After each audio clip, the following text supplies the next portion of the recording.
No need to shout. What's going on? It's your boy vTriplei, and this is B's Dollar Theater, and today I'm going to break down the latest chapter of Boruto entitled Eida, and this is chapter 57, man.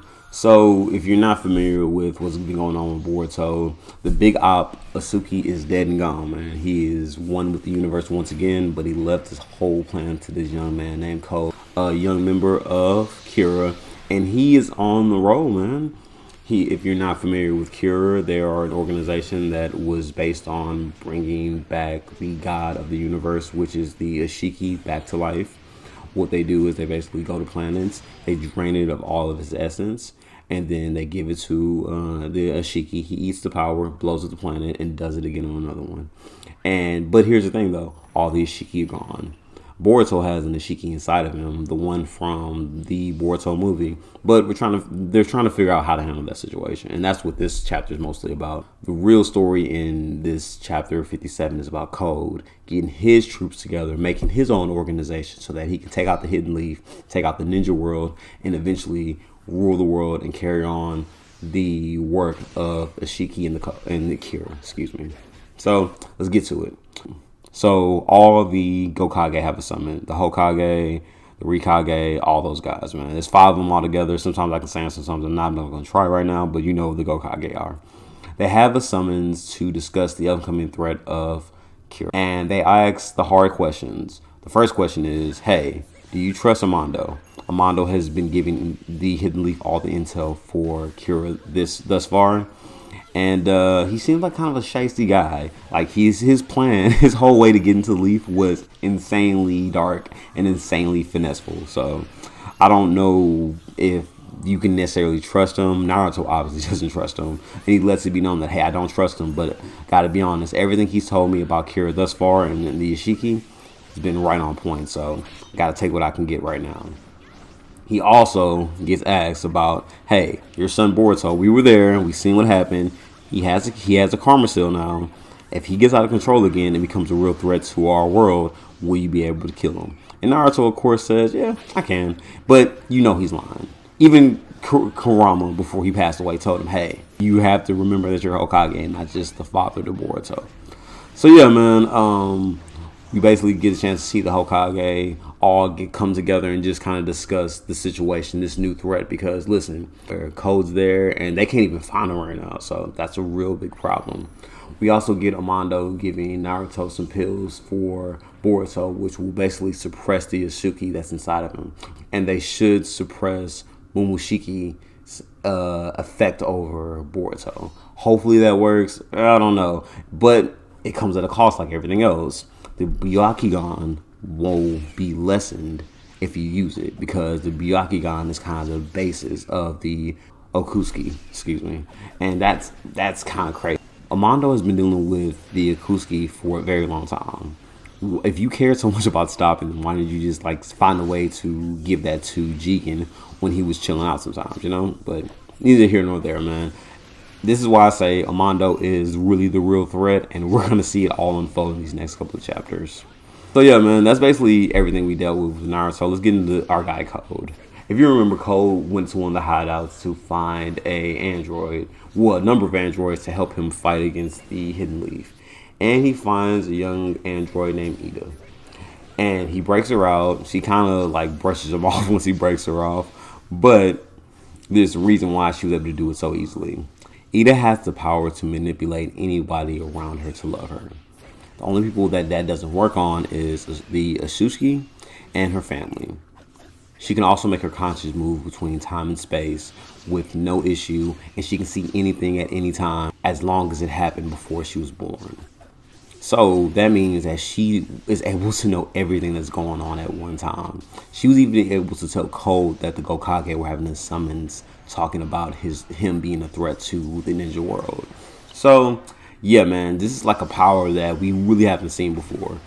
Toby, he was able to kind of travel through dimensions and use white Zetsu, and they would just kind of camouflage themselves into places and learn information. This is something on a whole nother level because no one can sense their presence. Once Naruto was able to control the Nine Tails, he was able to sense the presence of the white Zetsu, even in his training place with B. This is different. You can't sense it. You probably can sense. They'll probably figure out a way to sense it, but right now they can't sense it. So yeah, man, Eida is a power that, ooh, man, we're getting into some crazy territory, man. I hate that. I'm gonna chop up his name, but the author of this series, yo, he's going some places. Eida and Code make a plan.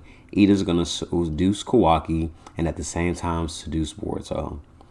She's going to get them in her palm, and she's going to manipulate them to do whatever she wants them to do.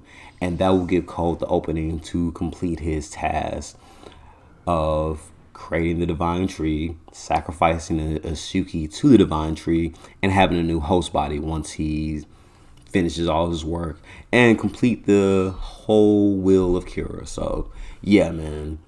Some really sick stuff, man. And oh my god, it was a relatively short chapter because all we kind of did was get a little bit of insight on Eida. So from what we found out, that Eida was created by, I want to say, Amando, and there's a little bit of suggestion that that's his child, because even when he was talking to Naruto about Boruto, he mentioned that he had a kid, a daughter specifically. And if the cards play right, it looks like Eida is probably that child. And that's why her effect can't really work on him. And because she knows that she can make people love her, she knows that the love's never real. It's just an action that's a result of my powers. So she doesn't believe in anything. She's basically like a modern day woman. You know what I'm saying? Okay, I'm sorry. But yeah, man. So basically she just knows that the love's not real. They just want her because of her essence. So she feels like she'll never get love. And she is hot behind that. She has a murderous intent because she'll never feel real love, because she knows it's not love that she's getting from a person. It's a love that she's getting from her pheromones, from her powers. So that's kind of crazy, man. Like I say, man, people were sleeping on Boruto. They're really going somewhere with this, like, series, man. It's not just going to be another action show. Like, they're really going into, like, some really deep concepts. Even Bug, man, if you're not familiar with Bug, he's the guy who basically was the guard for this hideout.